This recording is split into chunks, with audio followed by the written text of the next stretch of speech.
नमस्कार, देवभूमि के दंगल में आप सभी का स्वागत है। मैं हूं आपके साथ यशी शुक्ला और बात करेंगे अब की बार कौन कितना तैयार।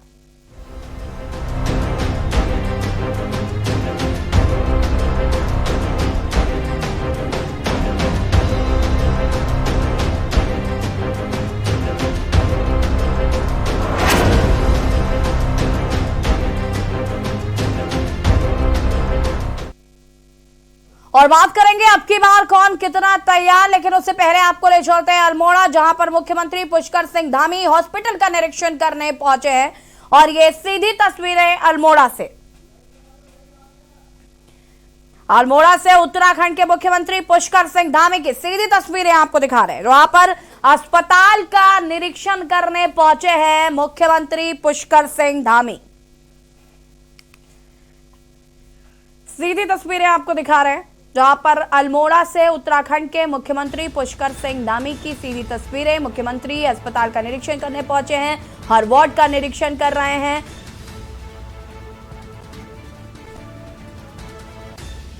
कोविड एक बार जहां फिर पूरे देश में अपने पैर पसार रहा है, उत्तराखंड भी इससे अछूता नहीं है और उत्तराखंड में भी लगातार मरीजों की संख्या बढ़ रही है। ऐसे में अस्पताल कितने तैयार है, वहां पर बेडों की कितनी व्यवस्था है, मरीजों को किस तरीके से ट्रीट किया जाता है, इन तमाम बातों की जानकारी लेने के लिए मुख्यमंत्री पुष्कर सिंह धामी अस्पताल पहुंचे हैं।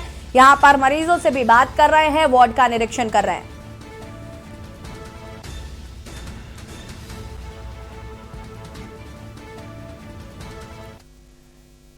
और देवभूमि के दंगल में अब बात करेंगे अब की बार कौन कितना तैयार। उत्तराखंड में विधानसभा चुनाव के लिए बीजेपी के 59 उम्मीदवारों की लिस्ट जारी हो चुकी है।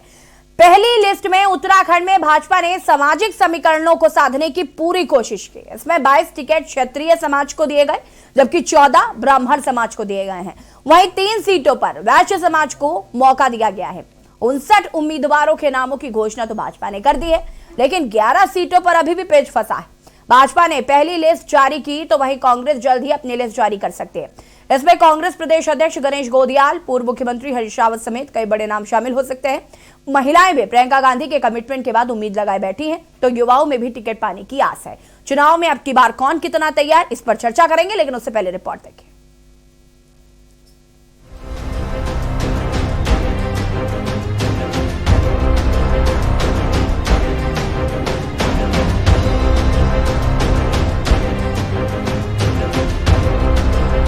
मिशन 2022 के लिए 60 पार का लक्ष्य हासिल करने की चाहत रखने वाली बीजेपी ने पहली लिस्ट जारी कर दी, जिसमें भाजपा टीम के 59 उम्मीदवारों के नाम घोषित किए गए।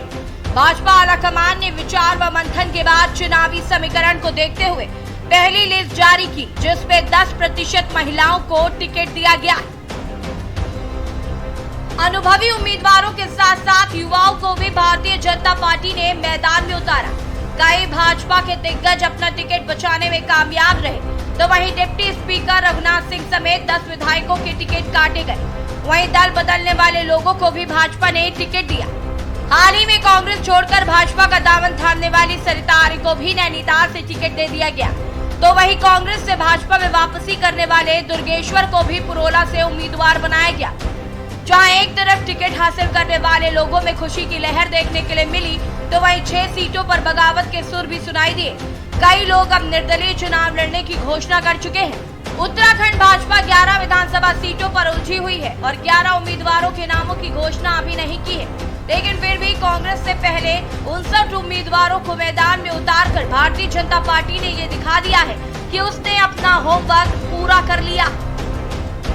देखिए, मेरी पार्टी ने भरोसा जताया है, मेरे शीर्ष नेतृत्व ने भरोसा जताया है, हमारे माननीय प्रदेश अध्यक्ष जी, माननीय युवा मुख्यमंत्री जी हमारे, और मैं इस भरोसे को बनाए रखूंगा और मैं ये सीट पार्टी के लिए जीत के लाऊंगा। हमारे तमाम कार्यकर्ता, मैं अपने तरफ से as an individual Ramsharan Nautiyal कोई कसर नहीं छोड़ेगा। और हमारे साथ पार्टी की एक बहुत बड़ी फहरिस्त है, बहुत बड़े हमारे वर्कर्स है, हमारे बूथ स्तर से लेके और विधानसभा स्तर तक जगह जगह अलग अलग सेक्शन में कार्यकर्ताओं की टीमें हैं जो काम कर रही हैं, और हम सब लोग यूनाइट होकर के काम करेंगे। कुछ स्थानों पर निश्चित रूप से लोकतंत्र की प्रक्रिया है कि अन्य लोगों को भी अवसर दिए जाते हैं। तो मुझे लगता है कि भारतीय जनता पार्टी में सभी कार्यकर्ता इस बात को समझते हैं। जिनको टिकट नहीं मिला है तो उनको किसी अन्य बड़े दायित्व पर भी उनकी ताजपोशी हो सकती है। इसलिए पार्टी में समय समय पर भूमिकाएं बदलती रहती है। मेरी कांग्रेस पार्टी को चुनौती है कि वो इतने समय से जो है तो केवल रिहर्सल करने में लगे हुए हैं और आज तक अंतर्कलह के कारण जो है तो वो टिकट फाइनल नहीं कर पाए, जबकि हमने टिकट फाइनल कर दिया। वहीं स्क्रीनिंग कमेटी की बैठकों के बाद कांग्रेस हाईकमान की तरफ से आज कांग्रेस की पहली लिस्ट जारी की जा सकती है, जिसमें 60 उम्मीदवारों के नाम शामिल हो सकते हैं। केंद्रीय चुनाव समिति की बैठक हो रही है, शाम को बैठक है। हम उम्मीद है कि शाम तक हम एक लिस्ट उत्तराखंड के जो उम्मीदवार हैं कांग्रेस पार्टी के, उनकी लिस्ट हम जारी कर देंगे। किस तरह से कि महिलाओं और युवाओं को देखिए, उसमें हर वर्ग को प्रतिनिधित्व मिलेगा, महिलाओं को भी उचित प्रतिनिधित्व मिलेगा, नौजवानों को भी मिलेगा, हर वर्ग को मिलेगा। सब लोगों को मिला के हमने सूची बनाई है, बहुत ही बैलेंसिंग सूची हमारी है और उसमें हमने हर वर्ग को प्रतिनिधित्व देने का प्रयास किया है।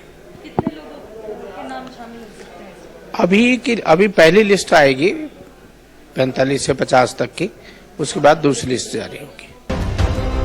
5 से 7 टिकटों पर कांग्रेस अभी उलझी है। अब देखना ये होगा कि भारतीय जनता पार्टी के मिशन 22 टीम के सामने कांग्रेस अपने किन खिलाड़ियों को उतारती है। उत्तर प्रदेश में महिलाओं को आरक्षण देने वाली कांग्रेस क्या उत्तराखंड में भी उनके साथ मुखर होती है? देहरादून से के न्यूज इंडिया के लिए हीना आजमी की रिपोर्ट। और इसी पर हम आगे चर्चा करेंगे, लेकिन उससे पहले आपको ले चलते हैं अल्मोड़ा, जहां पर मुख्यमंत्री पुष्कर सिंह धामी क्या कुछ कह रहे सुन लेते हैं। हम सब पर कृपा बनी रहे, हमारे प्रदेश पर कृपा बनी रहे, हमारी पार्टी पर कृपा बनी रहे। तो वहां मैंने दर्शन किए। उसके बाद चूंकि सभी जगह आजकल जाकर मैं माननीय प्रधानमंत्री जी का भी विशेष फोकस है कि सभी जगह पर कोरोना की लगातार समीक्षा करनी है और वह भी पूरी लगातार समीक्षा कर रहे हैं। देश के सभी मुख्यमंत्रियों के साथ कर रहे हैं, लगातार भारत सरकार के मंत्रियों के साथ कर रहे हैं। पिछले दिनों उन्होंने उत्तराखंड और पूरे देश की समीक्षा भी की थी। तो उस क्रम में मैंने देहरादून में एक बड़ी समीक्षा बैठक की थी और फिर उसके बाद मेडिकल कॉलेज में हल्द्वानी सुशीला तिवारी में गया था। आज मैंने ये भी तय किया था कि यहां भी आऊंगा और उसी में मैंने यह भी तय किया कि आप सब लोगों से, क्योंकि अब यहां आ रहा हूं तो ऐसा कैसे हो सकता है कि मैं अपने सभी देवतुल्य कार्यकर्ताओं के साथ न मिलूं। तो आपसे मिलने का भी कार्यक्रम तय किया। तो आप सोच लीजिए कि आज एक तरह से ये कोरोना महामारी जब से शुरू हुई है और जब से हमारा ये लोकतंत्र का पर्व शुरू हुआ है, अगर मैं सबसे पहले कहीं गया हूं तो मैं आपके बीच में आया हूं। और आप ही से ये समझ लीजिए कि चुनाव अभियान का श्री गणेश भी हो गया, क्योंकि अभी केवल इंडोर बैठकें होनी है। अल्मोड़ा हमारा एक संस्कृति का केंद्र भी है, एक चंद राजाओं की राजधानी भी है और अपने आप में यहाँ की माल रोड, यहाँ की समोड़ी पूरे हिंदुस्तान के अंदर अलग नाम से जानी जाती है, अलग इसकी पहचान है। तो आप सब लोग जितने लोग भी यहाँ बैठे हैं, आप लोग, मैं ऐसा मानता हूं कि कई हजारों लोग हैं यहाँ पे। अब आप सोच रहे होंगे कि यहाँ तो सैकड़ों लोग हैं, इसमें ये हजारों क्यों कह रहे हैं?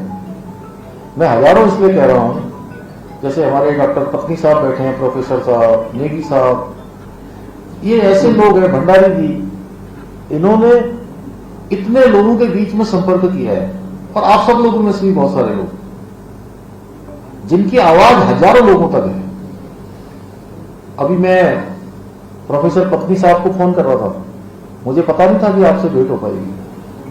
तो जब मैं आ रहा था तो तब आपसे मैंने कहा कि आपको जो है अल्मोड़ा में भी देखना है कि कैसे यहाँ की हमारी सीट आगे बढ़े, यहाँ कैसे हम जीते, और आपको गंगोली हाट में भी देखना है क्योंकि आपका मूल घर वहां भी होगा। ये कर्मभूमि हो गई, वो जन्मभूमि हो गई। ऐसे हमारे नेगी साहब उधर रानीखेत की तरफ देखेंगे, उधर की तरफ देखेंगे और हजारों लोगों तक ये बात पहुंचे। और अल्मोड़ा से ये आपको सीधी तस्वीरें दिखा रहे थे जहां पर मुख्यमंत्री पुष्कर सिंह धामी ने यहां पर अस्पताल का निरीक्षण किया है और वहां का वार्डों का जायजा लिया, साथ ही साथ मरीजों से भी बातचीत की, वहां की व्यवस्थाओं को परखा। और अब बात करेंगे देवभूमि के दंगल में कि अब की बार कौन कितना तैयार। उत्तराखंड में चूंकि विधानसभा चुनाव नजदीक है, तारीखें आ चुकी है, हर राजनीतिक दल जो है वो जनता को लुभाने का प्रयास भी कर रहे हैं। अगर हम बात करें विधानसभा चुनाव के लिए बीजेपी की सीटों के उम्मीदवारों की, तो 59 सीटों पर बीजेपी ने अपने उम्मीदवारों की घोषणा कर दी है, जिसमें 11 में अभी भी पेच फंसा है। कांग्रेस ने अभी तक ये लिस्ट जारी नहीं की है।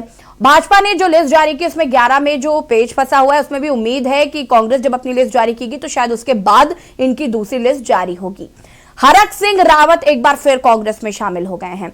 तो कहीं ना कहीं हरक सिंह रावत का जिस तरीके से विरोध हो रहा था पिछले 4-5 दिनों से, जब उनको भाजपा से निष्कासित किया गया, उनका पद उनसे ले लिया गया, उसके बाद वो लगातार कयास लगाए जा रहे थे कि कांग्रेस में शामिल हो सकते हैं। लेकिन कांग्रेस में कहीं ना कहीं लगातार सोनिया गांधी ने उनसे मिलने से इनकार किया, तो यह भी स्पष्ट हो रहा था कि वो कांग्रेस में शामिल नहीं होंगे। लेकिन अभी थोड़ी देर पहले जो खबर सामने आई वो ये कि हरक सिंह रावत एक बार फिर कांग्रेस में शामिल हो गए हैं। उनका विरोध उनकी पार्टी में शामिल होने से पहले ही शुरू हो गया था। ऐसे में कांग्रेस के लिए और मुश्किलें बढ़ गई हैं। आज हम इसी पर चर्चा करेंगे। हमारे साथ कुछ मेहमान भी जुड़े हुए हैं, उनसे आपका परिचय करा देते हैं। पवन तोमर जी भाजपा प्रवक्ता हैं, हमारे साथ जुड़ चुके हैं। उमा सिसोदिया जी आम आदमी पार्टी प्रवक्ता हैं, हमारे साथ जुड़ चुके हैं। नरेंद्र शेट्टी जी हमारे वरिष्ठ पत्रकार हैं, हमारे साथ जुड़ चुके हैं। और भी लोग जुड़ेंगे, उनसे आपका परिचय कराएंगे। फिलहाल आप सभी का बहुत बहुत स्वागत है। पवन जी, सबसे पहले आपके पास आऊंगी मैं। बीजेपी ने 59 सीटों पर अपने उम्मीदवारों की घोषणा कर दी है, जिसमें मुख्यमंत्री पुष्कर सिंह धामी खटीमा से चुनाव लड़ेंगे, ये सुनिश्चित हो गया है। कितनी तैयारी हो गई है चुनाव को लेकर? जी देखिए, मैं पहली बार तो आपके चैनल का धन्यवाद करता हूं कि आप बहुत ही अच्छे मुद्दे अपने चैनल के माध्यम से उठाते हैं और जनता में आपका एक संदेश जाता है। आपका स्वागत करता हूं और आपका धन्यवाद भी करता हूं। जहां तक सवाल भारतीय जनता पार्टी के चुनाव का है, हमने लगभग क्या क्लियर ही आपको पता है कि हमने जो हमारी स्क्रीनिंग कमेटी थी और जो हमारी कोर कमेटी थी, उन्होंने जो नाम तय किए हैं वो हमने घोषित कर दिए हैं और मात्र 11 सीटों पर अभी हमें घोषणा करनी है। वो 1-2 दिन में घोषणा हो जानी है। भारतीय जनता पार्टी चुनाव को लेकर के बिल्कुल सजग है और पूरी तैयारी के साथ है और अपने विकास के एजेंडे को लेकर के हम जनता के बीच जा रहे हैं। मैं जैसा समझता हूं कि भारतीय जनता पार्टी को एक बार फिर 60 के पार उत्तराखंड की जनता अपना प्यार देने जा रही है। युवा सम्राट अपने हृदय जो माननीय पुष्कर सिंह धामी जी जो युवा हैं और हमारे इस उत्तराखंड को युवा की पहचान के रूप में, युवाओं में जोश है और उनमें उमंग है और युवा चाहते हैं कि जो है भारतीय जनता पार्टी दोबारा से उत्तराखंड में आए। जी, उमा सिसोदिया जी आपके पास आऊंगी मैं। आपसे जानना चाहती हूँ, भाजपा ने अपनी 59 सीटों पर उम्मीदवारों की घोषणा कर दी, उम्मीदवारों की लिस्ट जारी कर दी है, क्या कुछ कहना है सबसे पहले तो?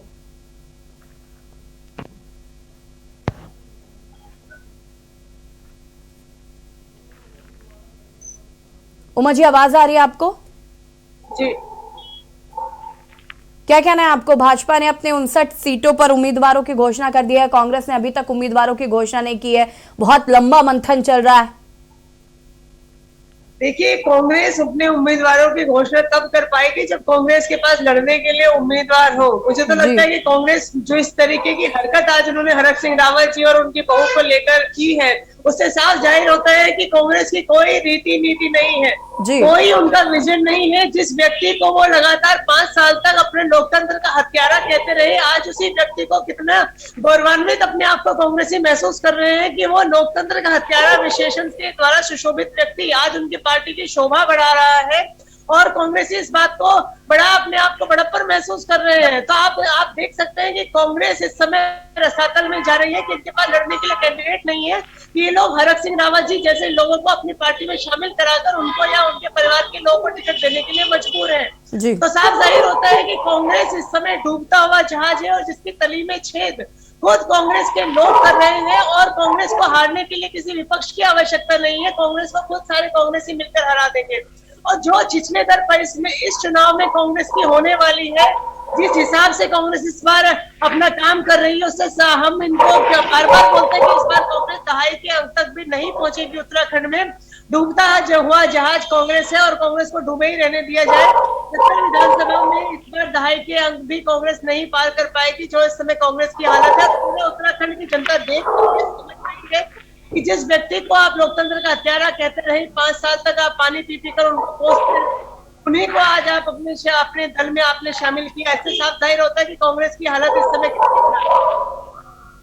बिल्कुल।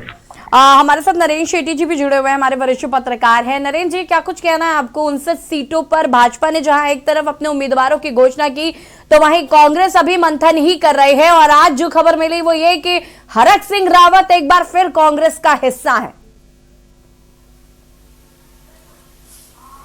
जी यशी, जो घोषणा की है भारतीय जनता पार्टी ने, देखिए उनके भारतीय जनता पार्टी के सामने चुनौती तो बड़ी है। जैसे उन्होंने 10 विधायकों के टिकट काट के और बाकी प्रत्याशियों को उन्होंने घोषित किया है, लेकिन अगर दूसरी तरफ देखा जाए तो जो सबसे बड़ी चुनौती इस समय है वो कांग्रेस और बीजेपी से भी बढ़कर चुनौती जो है वो मतदाताओं के सामने है। इस बार चुनौती इनको चुनाव में दोनों दलों को या 3 दलों को या राष्ट्रीय दलों को चुनाव लड़ने की चुनौती इतनी नहीं है जितनी मतदाताओं के सामने है, क्योंकि जो पूरा इस समय दलगत और इसके दल बदल की राजनीति से जितना प्रभावित हुआ है पूरा का पूरा प्रदेश, उसको लेकर मतदाता पशुपेश में है।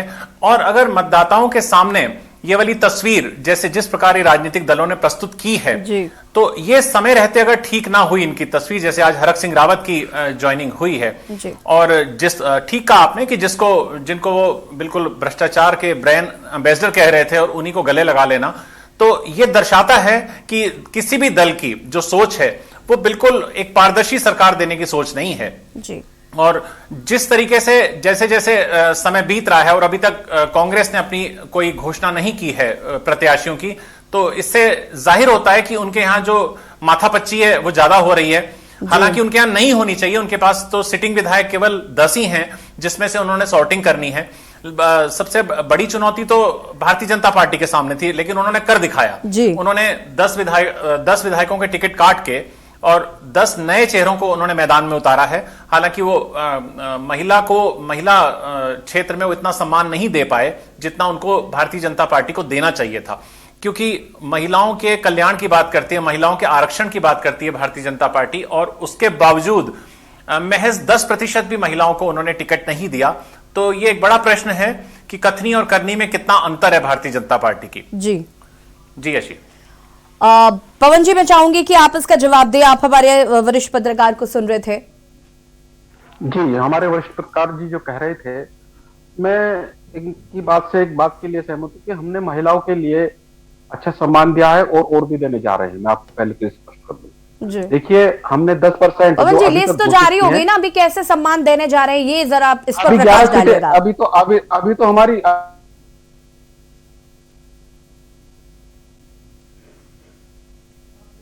ठीक है, लगता है पवन जी से संपर्क नहीं हो पा रहा है। वसी जैदी जी हमारे साथ जुड़ चुके हैं, कांग्रेस प्रवक्ता हैं।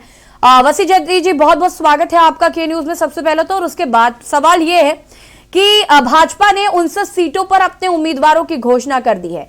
कांग्रेस आज लिस्ट जारी करने वाली थी, लेकिन अभी तक लिस्ट का कुछ अता पता है नहीं। मैं चाहूंगी कि जरा आप इस पर प्रकाश डालें कि क्या मंथन हो रहा है कि अभी तक लिस्ट नहीं जारी हो पाई है।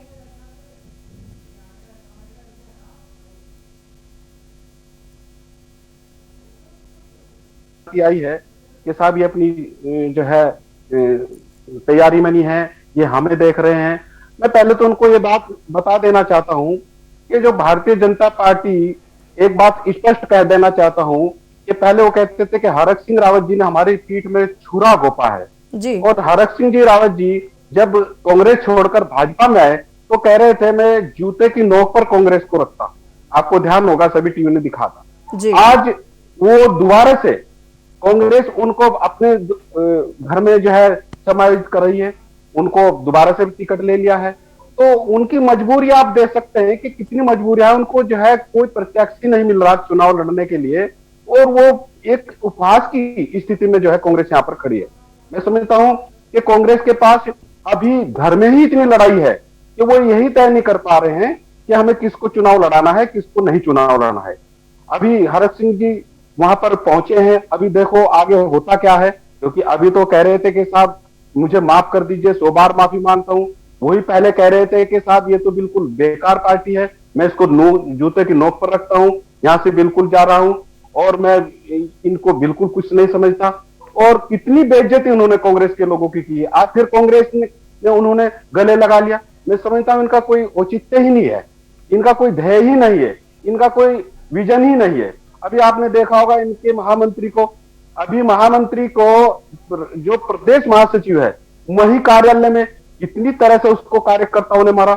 आप उनके खिलाफ कोई कार्रवाई नहीं हुई। खैर ये तो उनका अपना मामला है, लेकिन भारतीय जनता पार्टी जहां तक अपना है कि एक राष्ट्रवादी सोच की पार्टी है और भारतीय जनता पार्टी पूरी तरह से चुनाव के जो है विकास को लेकर हम इसमें उतरे हैं।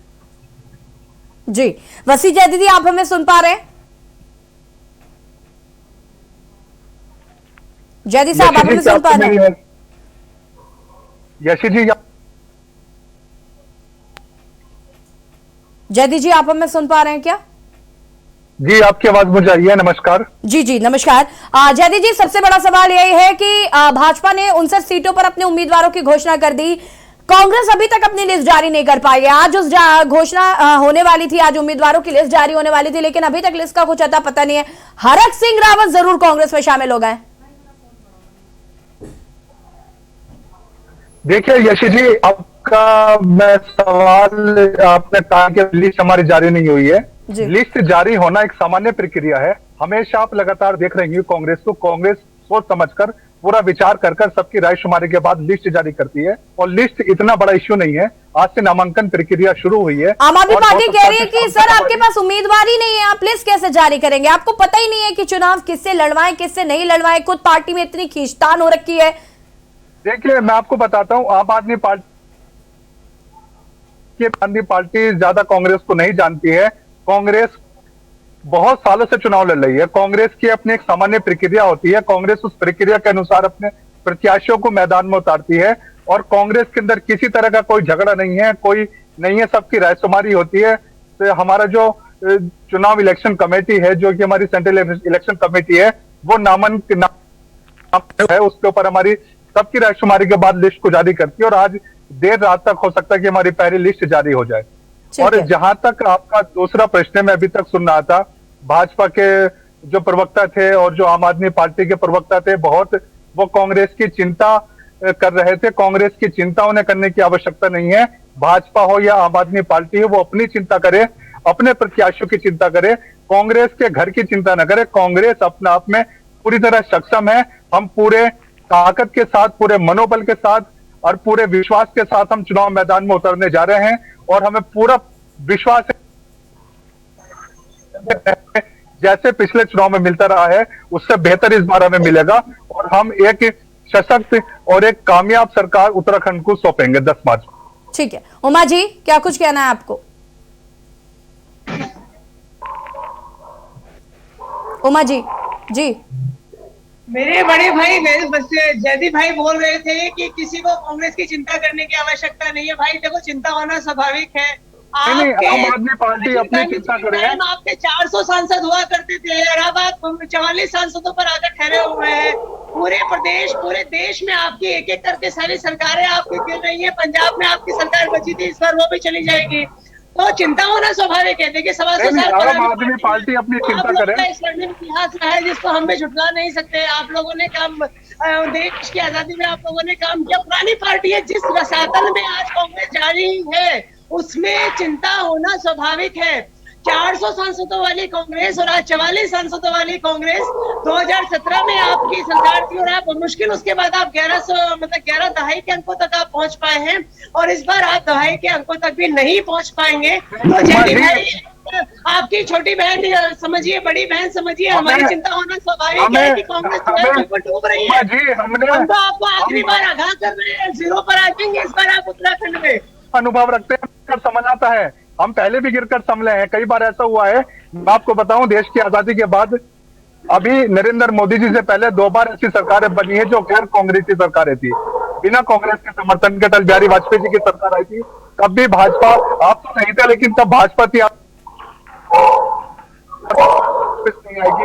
आप अपने लौह पुरुष जिसे लाल कृष्ण आडवाणी जी कहते हैं, भाजपा लौह पुरुष मानती थी उन्हें, उनके नेतृत्व में आपने 2 बार चुनाव लड़े, 2004 में भी, 2009 में भी, दोनों ही चुनाव में आपको मुंह की खानी पड़ी थी। कांग्रेस फिर गिरकर संभल गई थी, हम दोबारा गिरकर संभल जाएंगे, हमें गिरकर संभलना आता है, अनुभवी पार्टी है और देश के बीच में रहने वाली है, जनता के बीच में रहने वाली है, जनता के मुद्दों को उठाने वाली है, विकास की बात करने वाली है, गतिशील पार्टी है। तो आप हमारी चिंता मत कीजिए, भारतीय पार्टी इस बार जो चुनाव उत्तराखंड में आप पूरे तन मन धन के साथ लड़ रहे हो, उसकी चिंता कीजिए कि आप अपने आप को कहां पर स्टैंड करते हैं।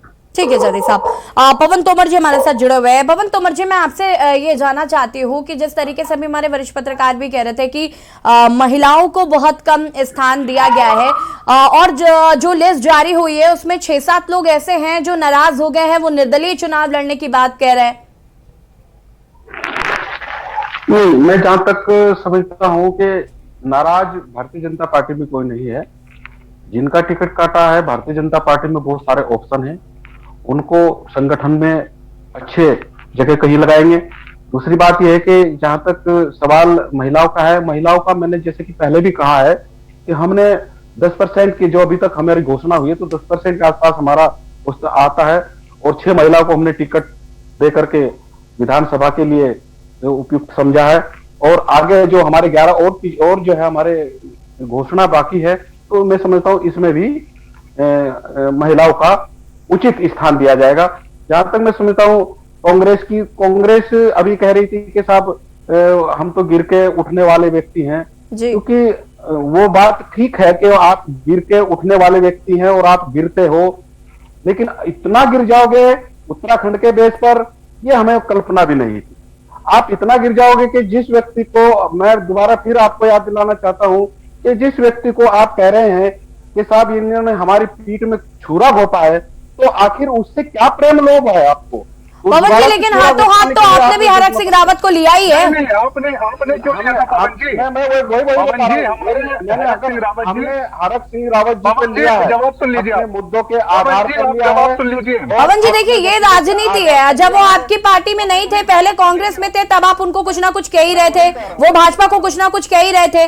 उसके बाद जब वो भाजपा में शामिल हुए तो उन्होंने कांग्रेस को कहना शुरू कर दिया, आज वो फिर कांग्रेस में शामिल हो गए। तो हाथों हाथ तो आपने भी हरक सिंह रावत को लिया। चर्चा हम आगे बढ़ाएंगे, आप सभी हमारे साथ बने रहिए। और यहां पर आज हम बात कर रहे हैं अब की बार कौन कितना तैयार। वक्त हो गया छोटे से ब्रेक का, जल्द हाजिर होते हैं।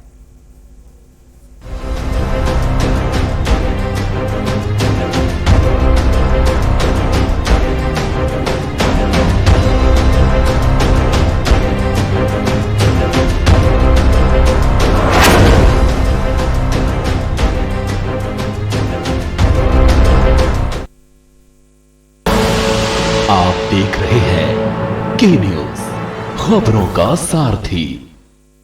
हम जनता के बीच निकल चुके हैं, हम जनता से जानते हैं कि 2022 में किस पार्टी का भूखा टाइट रहेगा। काम धाम नहीं, तो बाबाजी की सरकार ने तो काम बहुत किए हैं, काम जो है धातल पे नहीं हुए, कागजों में काम हुए हैं। 100 रुपए से आज तक उसमें कोई पैसा नहीं आया। नहीं योगी जी के कछुआ करेगा छुए। हमारे क्षेत्र में बीजेपी की गई है,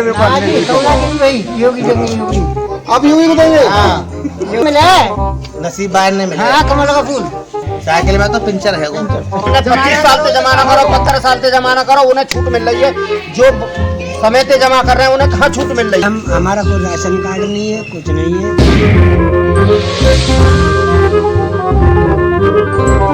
जुबान के लिए उड़ चला गैरों की ज़मीं पर, खुशबू अपने पन की ढूंढता। दूर कितना भी जाओ, इस जुबान से दूर ना जा पाओगे। रुमल बोलो जुबान केसरी। आप देख रहे हैं के न्यूज, खबरों का सारथी।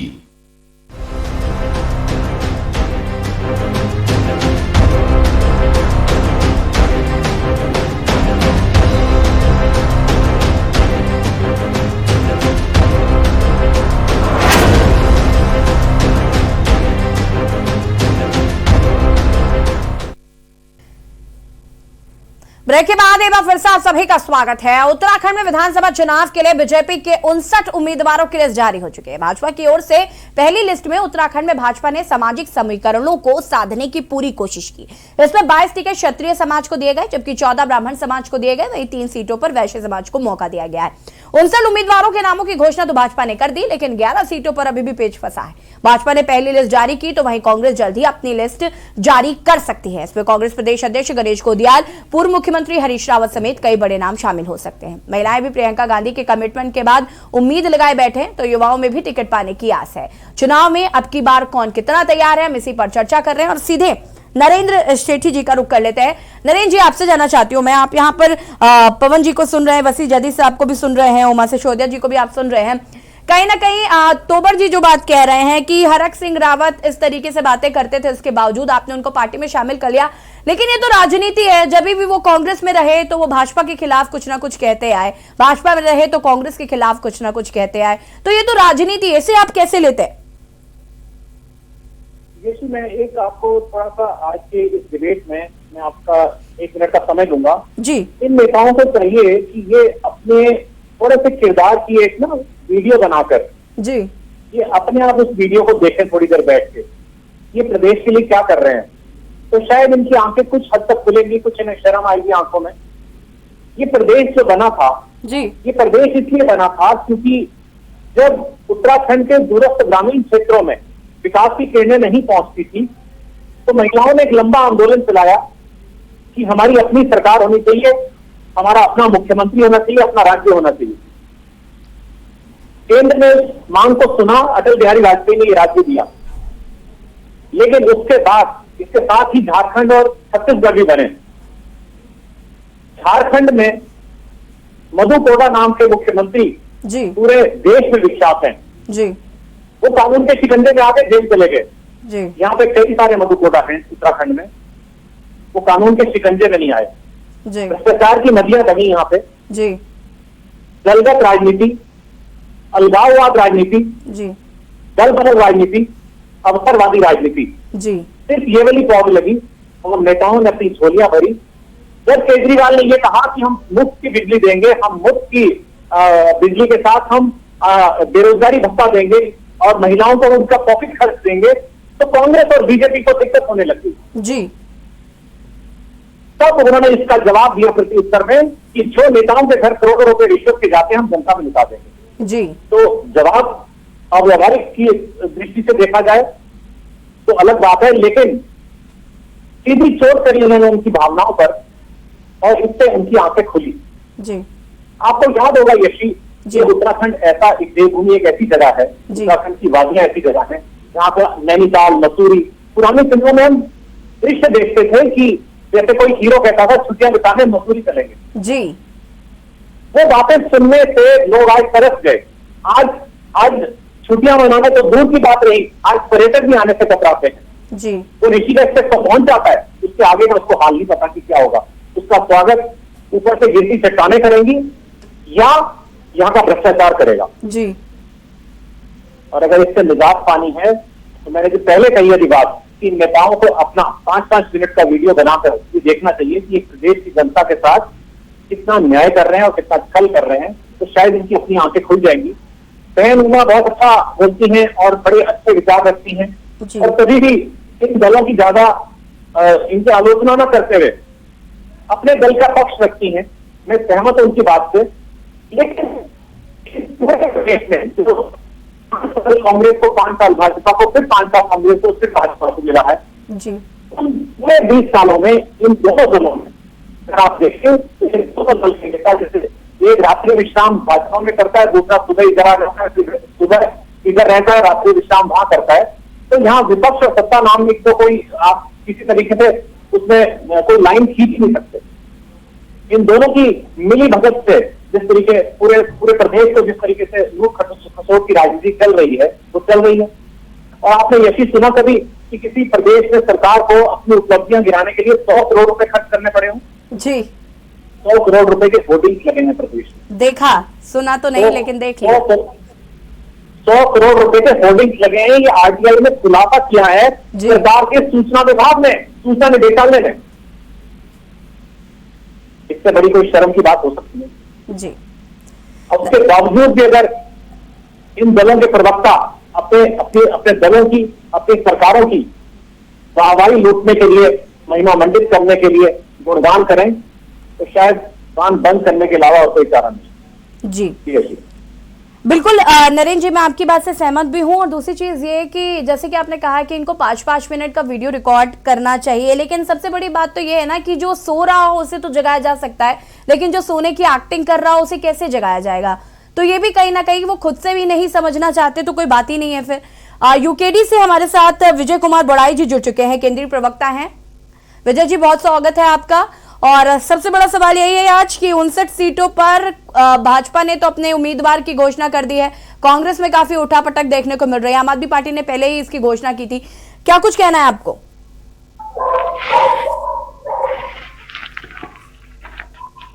विजय बड़ाई जी, आप सुन पा रहे हैं हमें? विजय जी तक आवाज नहीं पहुंच पा रही है। उमा जी, आपको क्या कुछ कहना है?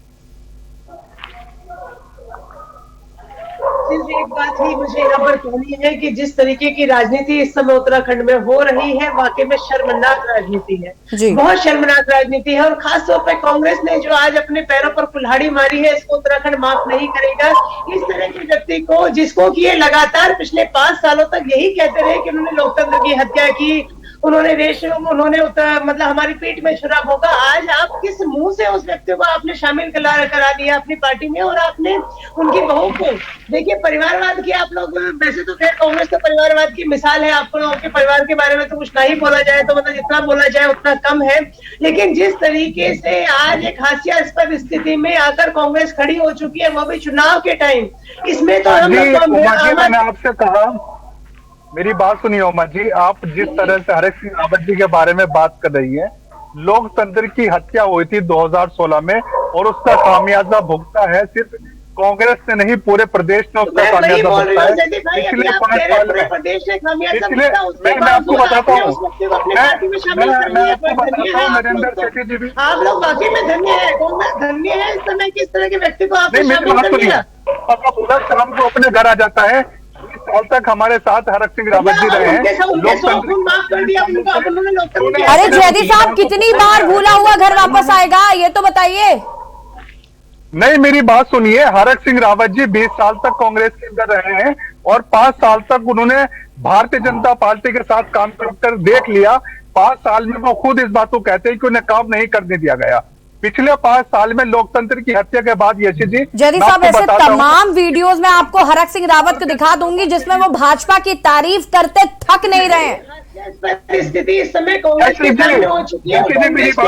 किसी भी हालत में आज इस बात को किसी भी हालत में आप जस्टिफाई नहीं कर सकते जयदी भाई, आप बिल्कुल जस्टिफाई नहीं कर सकते कि एक व्यक्ति ने जिस तरीके से लोकतंत्र का मजाक उड़ाया। देखिए, मैं लोग को लेके आया हूँ, मैं इसको भी लाया हूँ, मैं उसको भी लाया हूँ, और आपकी सरकार अल्पमत में आ गई, आपकी सरकार गिर गई। पूरे 5 साल हरीश रावत जी इस बात को कहते हैं कि 2016 का वो वीडियो है विधानसभा के अंदर का, उसके बाद आप इतने मजबूर हैं कि आपने ले लिया। आपके पास मेरी बात सुनिए, आप मेरी बात सुनिए, लोकतंत्र की हत्या हुई थी 2016 में, इस बात को पूरा प्रदेश स्वीकार करता है और उस लोकतंत्र की हत्या का खामियाजा सिर्फ कांग्रेस से नहीं, पूरे प्रदेश ने उसका खामियाजा भुगता है। आप 2 बार ऐसा हुआ है प्रदेश के अंदर, सिर्फ 22 सालों के अंदर की 2 बार राष्ट्रपति शासन लगाना पड़ा है, उस लोकतंत्र की हत्या की वजह से ऐसा हुआ था उमा जी। और लोकतंत्र की हत्या की वजह से 5 साल तक भारतीय जनता पार्टी की निकम्मी सरकार के अंदर रही है और उस 5 साल के अंदर 5 कार्य नहीं गिना सकती भारतीय जनता पार्टी को। अरे आप छोड़ो जयदी जी, आपको कुछ पता ही नहीं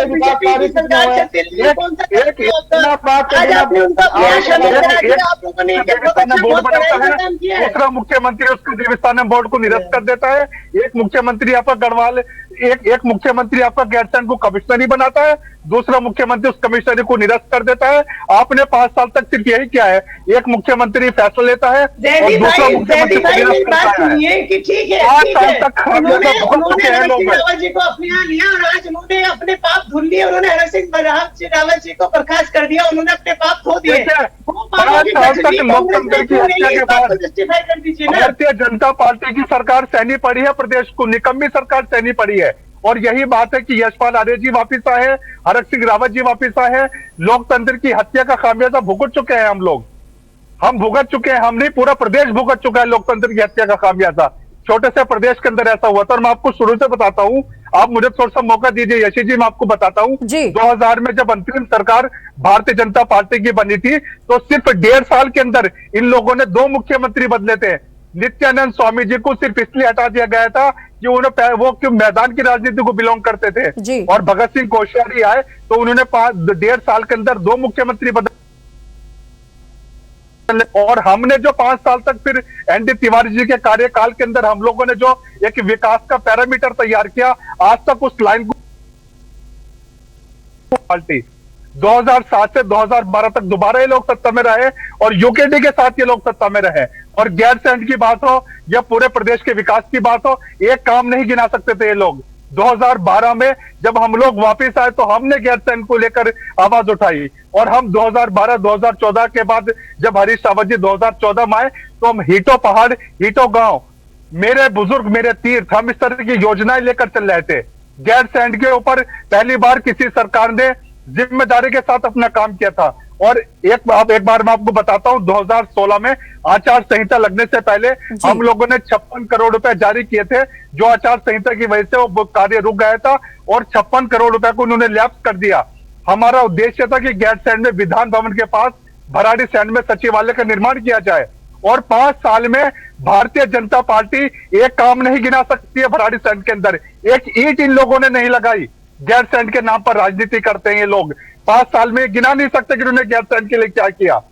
प्रदेश के साथ इन्होंने मजाक किया। इन्होंने प्रदेश के अंदर एक ग्रीष्मकालीन राजनीति की सिर्फ घोषणा की कागजों के अंदर, और एक ऐसा प्रदेश बना दे जिसकी कोई स्थायी राजनीति नहीं है, लेकिन ग्रीष्मकालीन राजधानी की घोषणा हो चुकी है। ठीक है जयदीप जी, इसका जवाब मैं पवन जी से लूंगी, लेकिन जरा मुझे इस बात को बताइए, हरक सिंह रावत की कांग्रेस में वापसी हो गई, जब अभी 4-5 दिन लग गए उनको कांग्रेस में वापस होने में। अब मुझे ये बताइए कि पहले से ही उनका विरोध शुरू हो गया था। प्रदीप टमटा जी कह रहे थे कि ऐसे लोगों को माफ नहीं करना चाहिए। राज्यसभा सांसद है प्रदीप टमटा जी, और ये कह रहे थे कि ऐसे लोगों को बिल्कुल माफ नहीं करना चाहिए। आपकी पार्टी के कई लोग इसका विरोध पहले से ही कर रहे थे, शायद यही वजह है कि 4-5 दिन लग गए।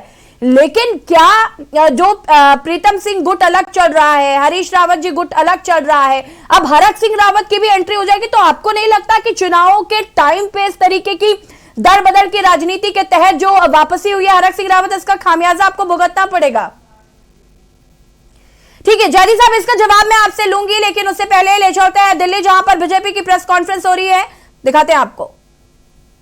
आने वाले पंजाब चुनावों के लिए भाजपा ने 34 सीटों पर अपने प्रत्याशी घोषणा कर रही है। आज सर्वप्रथम तो भाजपा चुनाव आयोग का धन्यवाद करना चाहती है कि उन्होंने पंजाब के रविदासिया समुदाय का ध्यान रखते हुए चुनावों की तारीख 14 फरवरी से बढ़ाकर 20 फरवरी करी है।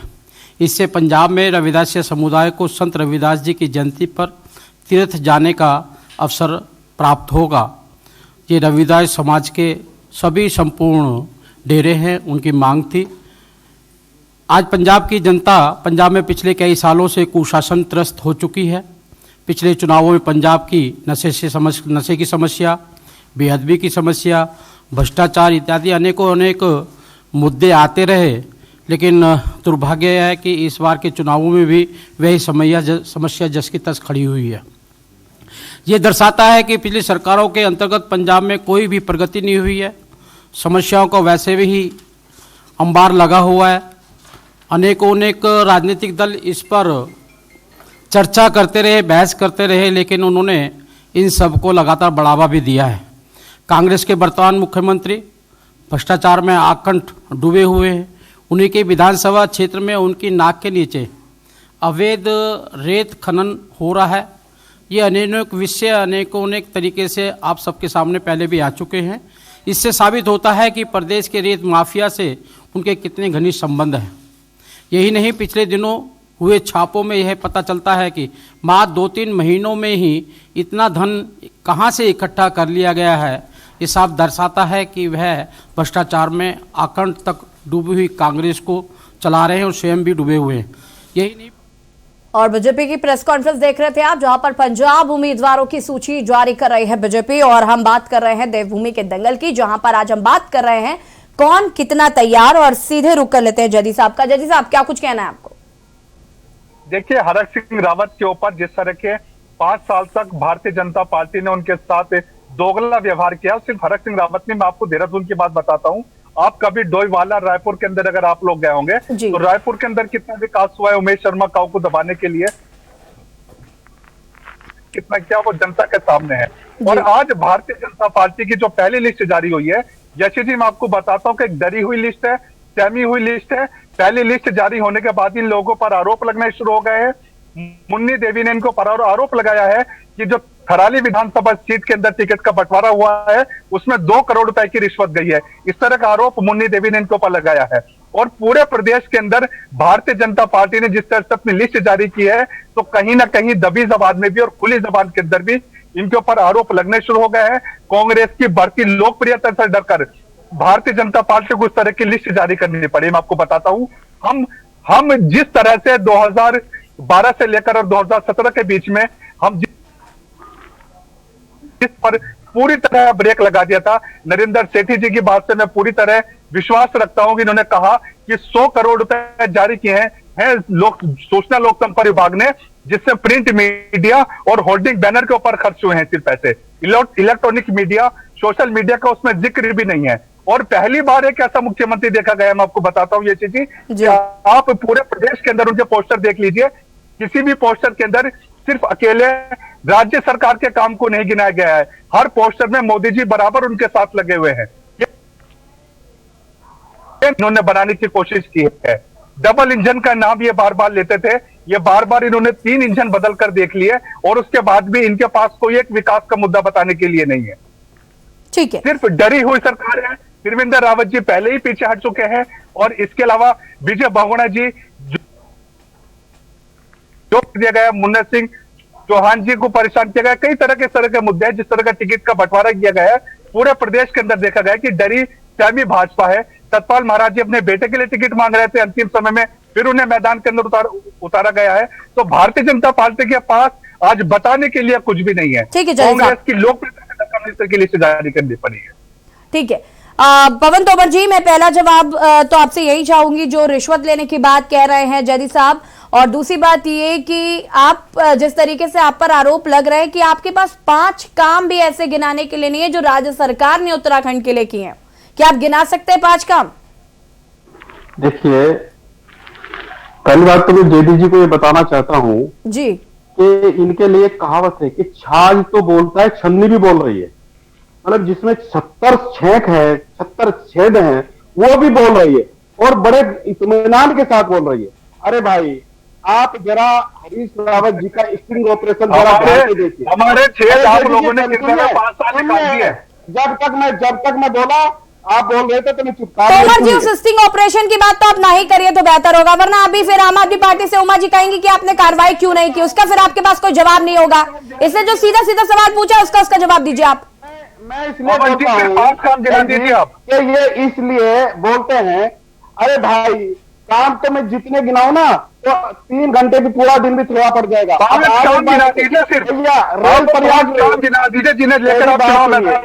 इस उत्तराखंड को अभी मैं गिनवा रहा हूँ, 5 भी जितने भी गिन लो, आप लिख लो, नोट कर लो।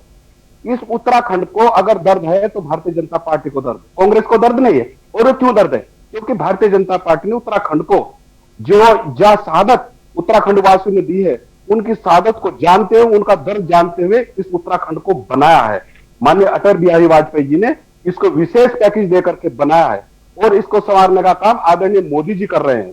1 लाख करोड़ रुपए हमने विभिन्न योजनाओं के लिए यहाँ पर दिए हैं। कौन सी योजना में जिन पर विकास कार्य चल रहे हैं और बहुत से विकास कार्य अभी उत्तराखंड के अंदर सड़कों का जाल बिछा दिया गया है। अभी आप अरे भैया, या तो मेरी सुन लीजिए, आप सुनते आप 1 लाख करोड़ का काम भैया सुनने के तोमर जी कुछ भी बोल देंगे तो जयदीप साहब कैसे सुन सकते हैं? विरोध तो करेंगे ही ना। 1 लाख करोड़ का पेयज योजना बना दीजिए ना। चलिए ठीक है, आप दोनों के बाद में वापस आऊंगी। आप सभी हमारे साथ बने रहिए। और यहाँ पर आज हम बात कर रहे हैं अब की बार कौन कितना तैयार। वक्त हो गया एक छोटे से ब्रेक का, जल्द हाजिर होता है।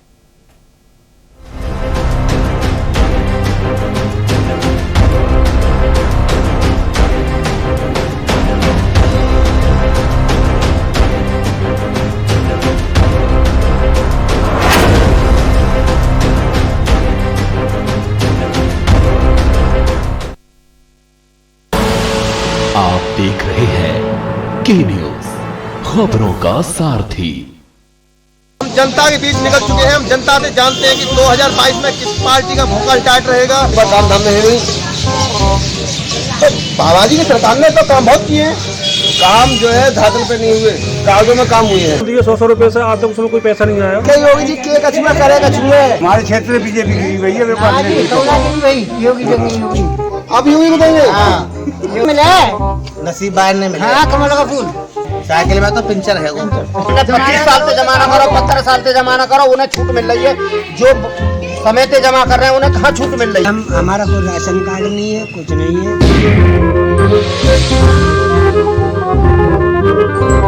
खुदी को आजमाया है तो ये अंदाज आया है।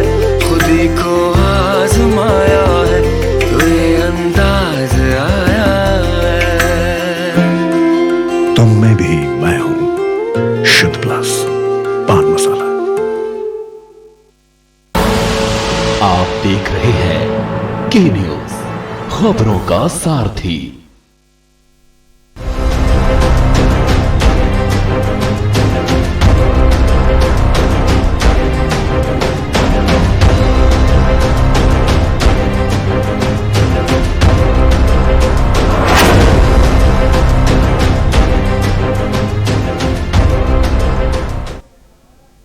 ब्रेक के बाद एक बार फिर से आप सभी का स्वागत है। और आज हम बात कर रहे हैं अब की बार कौन कितना तैयार। 59 सीटों पर भाजपा ने अपने उम्मीदवारों की घोषणा कर दी है, वहीं कांग्रेस का मंथन जारी है। और इसी पर आज हम चर्चा कर रहे हैं। हमारे साथ लगातार मेहमान भी जुड़े हुए हैं। सीधे नरेंद्र जी का रुख कर लेते हैं। नरेंद्र जी, क्या कुछ कहना है आपको?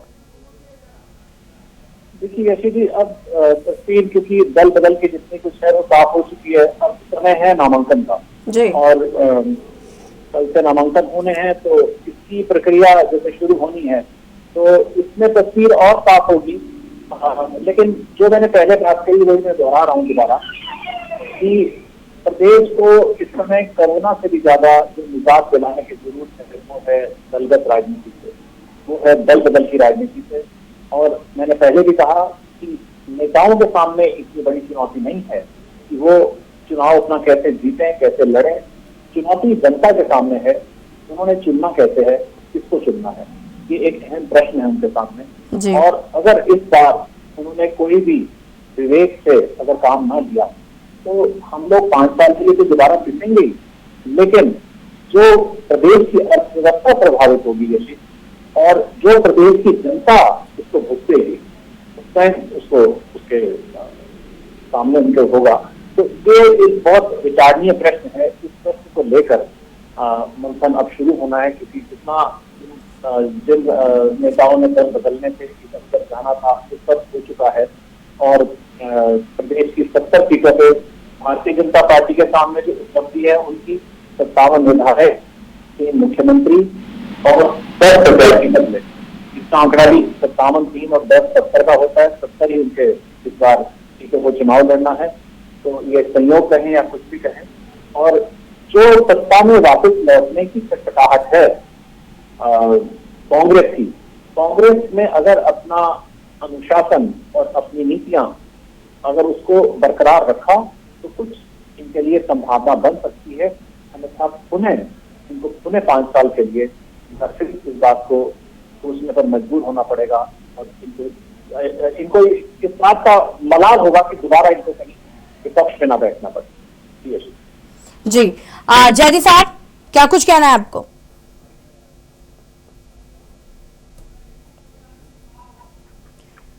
जयदीप साहब, आपकी आवाज नहीं आ पा रही हम तक।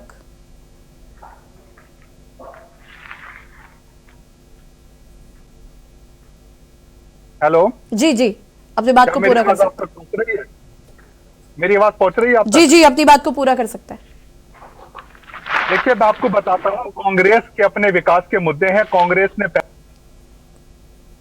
पहली बार अपने प्रतिज्ञा पत्र रखा है और प्रतिज्ञा पत्र तैयार करने के लिए यशी जी हमने पूरे प्रदेश के अंदर सभी वर्ग की हमने उसके अंदर राय ली है। हम युवाओं के पीछे भी गए हैं, हम छात्रों के पीछे भी गए हैं, महिलाओं के पीछे भी गए हैं, पत्रकारों के साथ भी हम लोग बैठे हैं, हम लोग वकीलों के साथ भी बैठे हैं, हम लोग डॉक्टर के साथ भी बैठे हैं, शिक्षकों के साथ भी हम लोग बैठे हैं। इस बार हमारा सिर्फ एक भी है कि उत्तराखंड के विकास पर जिस तरह से भारतीय जनता पार्टी ने 5 साल तक ब्रेक लगाया था, हम उस विकास की गंगा को दोबारा प्रदेश के अंदर बहाना चाहते हैं। हम विकास को पहाड़ से लेकर मैदान तक हर वर्ग, हर जाति, हर समुदाय का हम लोग विकास के कार्य को लेकर आगे बढ़ रहे थे। माननीय हरीश रावत जी के कार्यकाल में हम लोगों ने कई ऐसी योजनाएं। जयदीप साहब, मैं आपसे ये भी पूछना चाहती हूँ कि क्या महिलाओं को उतनी इंपॉर्टेंस दी जाएगी जितनी उत्तर प्रदेश के चुनाव में महिलाओं को दी जा रही है? देखिए, मैं लड़ सकती हूँ का हिसाब श्रीमती प्रियंका गांधी जी ने दिया था। उस मुद्दे हम विधानसभा की बात नहीं करते। मैं आपको बताता हूँ कि हम पूरे प्रदेश के अंदर महिलाओं के उत्थान के लिए, महिलाओं को सशक्तिकरण के लिए, महिलाओं के मनोबल को बढ़ाने के लिए लगता के बीच में भी इसी मुद्दे को लेकर जा रहे हैं कि किसी भी महिला को, मैं आपको बताता हूं कि 2 साल का मैं आपको ग्राफ बताता हूं, भारतीय जनता पार्टी जो इतना बढ़ चढ़कर बोलती है, पोस्टरों में, बैनरों में जो इस तरह के दावे करती है, मैं आपको बताता हूं कि 2018-19 और 2019-20 के अंदर 1700 से अधिक मामले महिला उत्पीड़न के जो थाने के अंदर दर्ज हुए हैं। ये आंकड़ा वो है जो अब तक का 22 साल के अंदर का सबसे बड़ा आंकड़ा है। ये चीज 2018-19, 2019-20 1700 मामले और 2000 मामले महिला उत्पीड़न के थाने के अंदर दर्ज हुए हैं, महिला हेल्पलाइन के अंदर दर्ज हुए हैं। महिलाओं के उत्पीड़न को लेकर जिस तरह से भारतीय जनता पार्टी ने महिलाओं को दरकिनार किया है, वो भारतीय जनता पार्टी आज महिलाओं के बीच में जवाब देने के लायक नहीं बची है। यशी जी।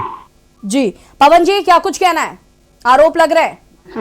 यशी जी, जैसे मैंने पहले कहा है कि जेडी जी जो कह रहे हैं, दरअसल इन्हें पूरी जानकारी नहीं है। ये पता नहीं कौन सी किताब में देख करके कह रहे हैं, कौन सी बात में देख करके कह रहे हैं आपके साथ ये आंकड़ा गिरा है। दूसरी बात ये, जब महिलाओं का ये बढ़कर कर सम्मान करने की बात करते हैं, अरे आपको इस उत्तराखंड की जनता ने पूरी तरह से नकार दिया है।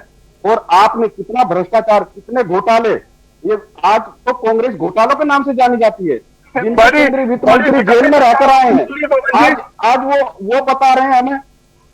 चलिए ठीक है पवन जी, आरोप प्रत्यारोप का सिलसिला बहुत हो गया है। आप सभी का बहुत बहुत शुक्रिया चर्चा में शामिल होने के लिए। और देखना होगा कि कांग्रेस के उम्मीदवारों की लिस्ट आखिर कब तक आती है, चूंकि हरक सिंह रावत ने भी कांग्रेस शामिल हो गए हैं कांग्रेस में।